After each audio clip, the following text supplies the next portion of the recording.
नमस्कार, मैं हूं कृष्णानंद सिंह और आप देख रहे हैं YouTube channel education portal Krishna.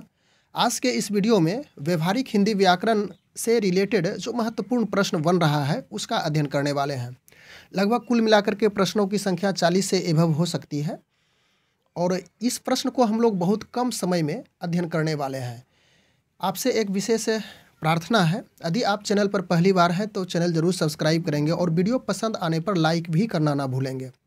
आपके एक लाइक से हमें इस बात की जानकारी मिलती है कि मेरा वीडियो बनाना सफल हो रहा है, हमें उससे प्रेरणा मिलती है, ऊर्जा प्राप्त होती है। तो चलिए हम लोग ना इधर उधर की बातें करके विषय वस्तु पर फोकस होते हैं। पहला प्रश्न यहाँ पे आपके स्क्रीन पे, व्यंजनों के अंत में हलंत लगने पर उनका मान होता है। यानी व्यंजन वर्ण के अंत में हलंत यदि लगाया जाए, सपोज कीजिए कि इस प्रकार से हमने टो लिखा और इसमें ऐसा लगा दिए हलंत, तो उसका मान, इसका वैल्यूज़ क्या होता है यह पूछा गया है। ऑप्शन है आधा, चौथाई, तिहाई या तो फिर संपूर्ण। तो टो लिखे तो यह संपूर्ण को सूचित करता है, लेकिन यदि इसमें हलंत लगा चुके हैं टो में तो यह आधा को सूचित करेगा। ऑप्शन नंबर ए आपका सही होगा। आगे है दूसरा नंबर प्रश्न, दो का उच्चारण स्थान क्या है। यानी दो का उच्चारण स्थान से भी प्रश्न प्रायः पूछे जाते हैं, चाहे क वर्ग, ख वर्ग, च वर्ग, छ वर्ग, जो भी वर्ग हो, या तो स्वर वर्ग, ओ आ हर्षई दीर्घई जिसका भी हो, तो उससे रिलेटेड भी प्रश्न पूछा जाता है। तो यहाँ पे एक उदाहरण स्वरूप लिया गया है प्रश्न, द का उच्चारण स्थान, यानी कि द का उच्चारण स्थान क्या है। ऑप्शन है कंठ, तालु, दंत, इनमें से कोई नहीं। तो निश्चित रूप से द यदि आप बोलते हैं तो आपका जीभ दंत से स्पर्श करता है, तो इसका राइट आंसर दंत हो जाएगा, ऑप्शन नंबर सी। अगला प्रश्न है तीसरा नंबर, हर्षई वर्ण का, यानी कि यह स्वर वर्ण है,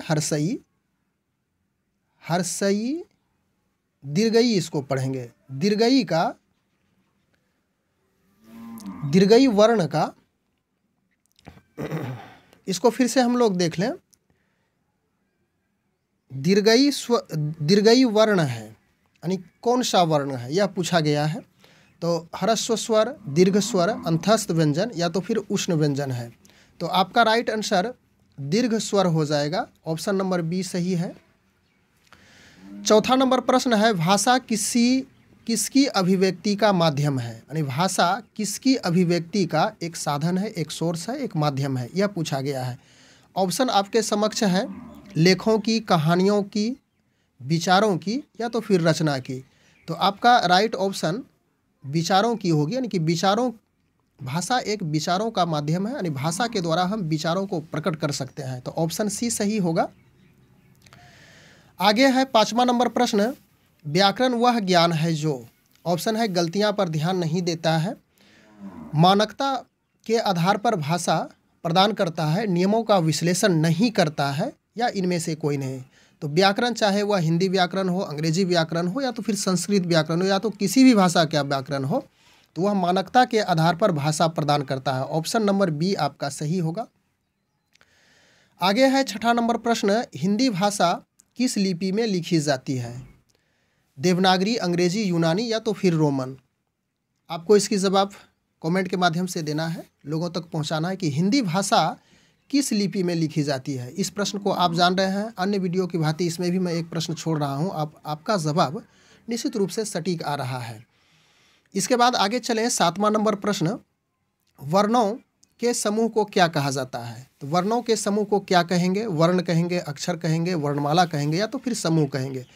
तो वर्णों के समूह में स्वर वर्ण भी हो जाएगा, उसके बाद व्यंजन वर्ण भी होगा, और इनके समूह को हम लोग वर्णमाला के रूप में जानते हैं। ऑप्शन नंबर सी होगा। नेक्स्ट क्वेश्चन, प्रत्येक व्यंजन का पहला, तीसरा और पांचवा वर्ण क्या कहलाता है। ऑप्शन यहाँ पर है अल्पप्राण, अक्षर, स्वर या तो फिर बलाघात। तो यह अल्पप्राण कहलाता है, यानी कि प्रत्येक वर्ण का पहला हो गया, उसके बाद तीसरा और पांचवा, यह अल्पप्राण के रूप में जाना जाता है। यानी कि यदि इसमें और भी डिटेल इसको क्लियर करें तो को, उसके बाद गो, और यहाँ पे होगा लास्ट का अंगो, तो इसे अल्प प्राण कहेंगे। और इसके बीच में खो होगा, उसके बाद घो, इसको महाप्राण कहा जाता है? यह भी प्रश्न संभवतः आगे मिलेगा, हम लोगों को देख लेंगे। 9 नंबर प्रश्न सेम वही था कि प्रत्येक व्यंजन का दूसरा चौथा यानी कि दूसरा और चौथा वर्ण को क्या कहेंगे?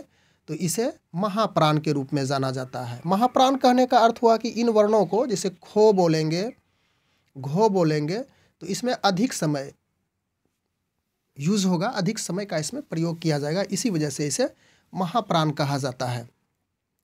आगे चलें। निम्नांकित में संयुक्त ध्वनि कौन है? निम्नांकित में संयुक्त यानी कि संयुक्त ध्वनि के रूप में जानी जाती है कौन है? त्र, छ, ठो, भो। तो त्रो आपका यानी कि त्रो जो लिखते हैं यह संयुक्त ध्वनि है। अगला प्रश्न 11 नंबर, दो वर्णों के सम्मिलित रूप को क्या कहा जाता है? तो दो वर्णों के सम्मिलित रूप को अल्पप्राण, संगम, महाप्राण या तो फिर बलाघात। अल्पप्राण तो होगा ही नहीं, महाप्राण भी नहीं होगा और बलाघात भी नहीं होगा, तो आपका राइट आंसर बी हो जाएगा, यानी कि उसे संगम कहा जाता है, दो वर्णों के सम्मिलित रूप को। अगला प्रश्न 12 नंबर, हर्षऊ ध्वनि का उच्चारण स्थान क्या है? हर्षऊ ध्वनि का उच्चारण स्थान पूछा गया, ओष्ठ, दंत, तालु, इनमें से कोई नहीं। हर्षऊ आप बोलिएगा तो यह ओष्ठ से बोला जाता है, ऑप्शन नंबर ए हो जाएगा।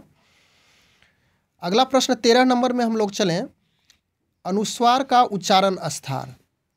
अनुस्वार जैसे को लिखते हैं, इस पे आंसर देते हैं तो कंग पढ़ा जाता है, तो उच्चारण अनुस्वार यानी कि यह जो अनुस्वार हुआ इसका उच्चारण स्थान पूछा गया है, कहाँ है? तालु, नासिका, दोनों, इनमें से कोई नहीं।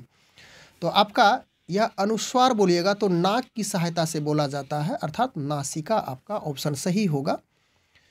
आगे चलें 14 नंबर प्रश्न में, निम्नांकित में महाप्राण घोष वर्ण है? ख, छ, ठो, भो। तो महाप्राण घोष वर्ण यह भो होगा। महाप्राण और अल्पप्राण का जो नियम है उसकी सहायता से आप इसको चेक कर सकते हैं। इसके बाद नेक्स्ट क्वेश्चन है 15 नंबर, निम्नांकित में उष्ण वर्ण कौन है? तो इसी से आपका ऑप्शन, इसी ऑप्शन में उत्तर छिपा हुआ है, दो ही ऑप्शन से हमें आंसर की प्राप्ति हो जाएगी। तो निम्नांकित में उष्ण वर्ण तालब शो होता है, option number A is right. इसके बाद आगे 16 नंबर प्रश्न है, व्यक्ति द्वारा सार्थक उच्चारित वाणी को क्या कहते हैं? भाषा, अक्षर, मुहावरा या तो फिर वाक्य। तो व्यक्ति द्वारा जो सार्थक वाणी होती है, सार्थक शब्द होते हैं, जैसे हमने लिखा हल, तो यह एक सार्थक शब्द हुआ, और इसी को लिखें लह, तो यह कोई शब्द बन नहीं रहा है, तो इसे निरर्थक शब्द कहेंगे। तो सार्थक उच्चारित वाणी को भाषा के रूप में जाना जाता है। ऐसे भाषा लह भी होता है, लेकिन सार्थक उच्चारित यहाँ पूछा गया है, तो मुख्य रूप से ऑप्शन ए ही सही होगा।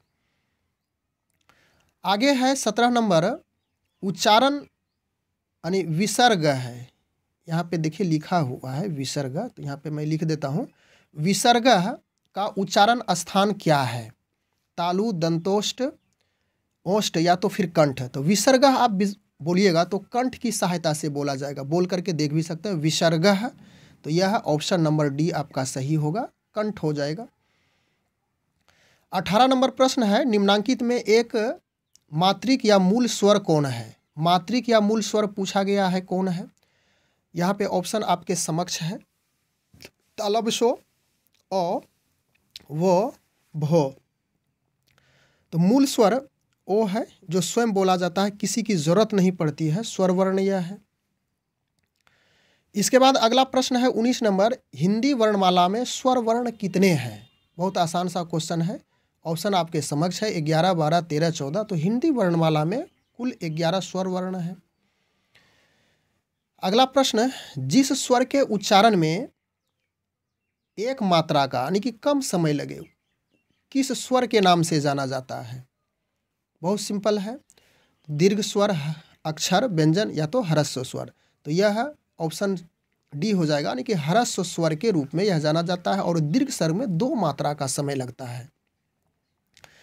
आगे है 21 नंबर, होश शब्द का प्रयोग सदैव होता है। होश शब्द का प्रयोग हमेशा किस वचन में होता है? एक वचन, बहुवचन, इसको द्वि पढ़िएगा इस तरह से, द्विवचन, इनमें से कोई नहीं। तो होश शब्द एक ऐसा शब्द है जो हमेशा एक वचन में प्रयोग होता है। होश उड़ गया, इस तरह से लिखा जाता है। इसके बाद अगला प्रश्न है 22 नंबर, शब्द से उनके एक या अनेक होने का बोध को कहते हैं। शब्द से उनके एक यानी एक का सूचित हो या तो फिर अनेक का सूचित हो, क्या कहलाता है? वचन, लिंग, सर्वनाम या तो फिर संज्ञा। तो यह वचन को सूचित करता है। यदि एक शब्द का बोध हो तो एक वचन, दुई शब्द का, दो शब्द या दो से अधिक शब्द का बोध हो तो बहुवचन। हिंदी में दो ही वचन होता है, लेकिन संस्कृत में हम लोग तीन वचन, एक वचन, द्विवचन और त्रिवचन के रूप में पढ़ते हैं। लेकिन यहाँ पे हिंदी व्याकरण के वस्तुनिष्ठ प्रश्न का अध्ययन कर रहे हैं, अतः एक वचन और द्विवचन ही, एक वचन और बहुवचन ही होगा। अगला प्रश्न है 23 नंबर, निम्नांकित में एक वचन कौन है? गायें, लता, गायें, बातें। गायें बहुवचन है, गायें भी, यह भी बहुवचन है, बातें भी बहुवचन है। तो आपका लता यह एक वचन है, ऑप्शन नंबर बी होगा।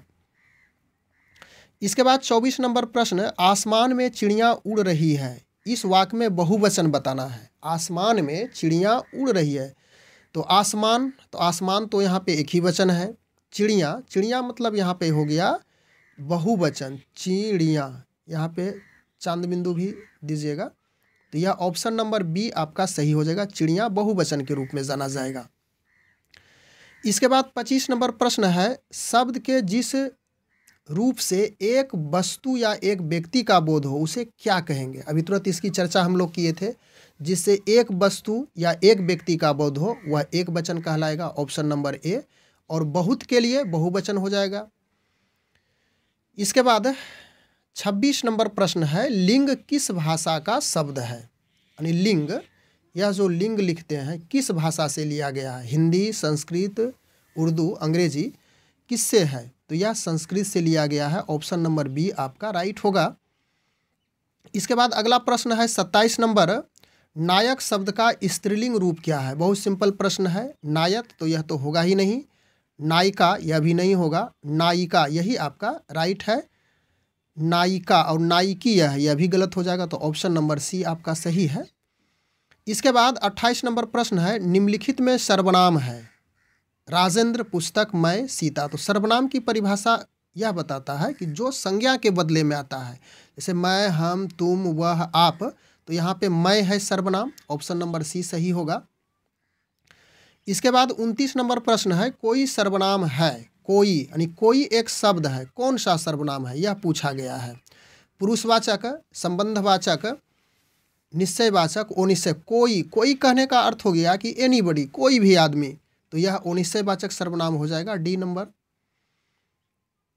नेक्स्ट क्वेश्चन, निम्नांकित शब्दों से सर्वनाम को अलग करें। पर्वत है, कुछ है, जंगल है, प्रभुता है।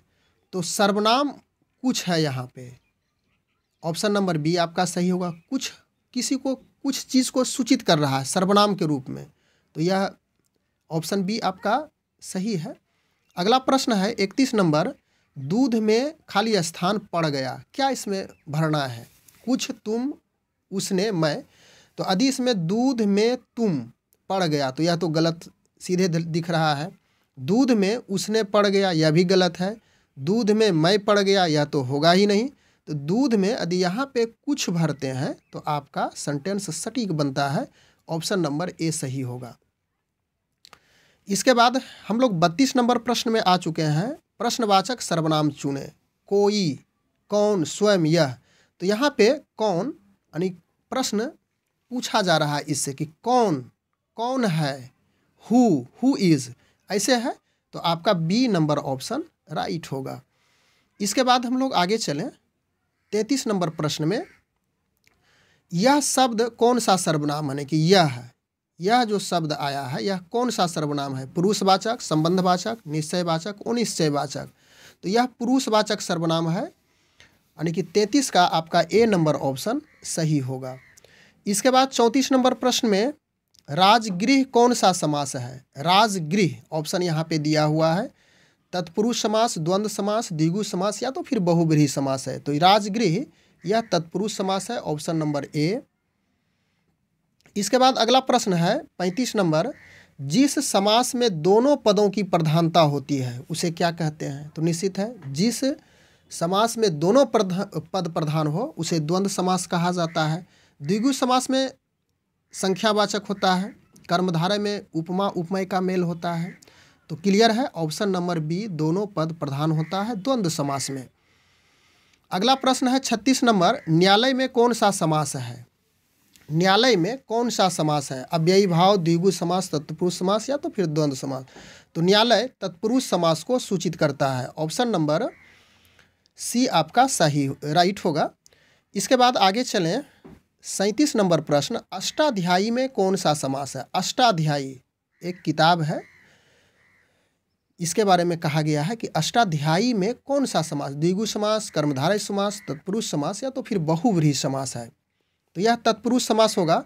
और यदि संख्या के रूप में देखें तो अष्ट मतलब कि 8 अध्यायी, अष्ट मतलब 8 होता है, तो यह द्विगु समास भी सूचित कर सकते हैं, लेकिन मुख्य रूप से यह तत्पुरुष समास ही कहलाता है। चलिए इसके बाद 38 नंबर प्रश्न की शुरुआत हम लोग कर चुके हैं।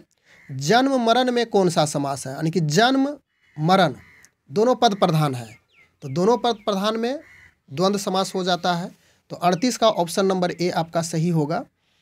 अगला प्रश्न है 39 नंबर, थोड़ा बहुत में कौन सा समास है? यहाँ पे बीच में हलंत होगा, इस थोड़ा और बहुत के बीच में ऐसे, तो कौन सा समास है?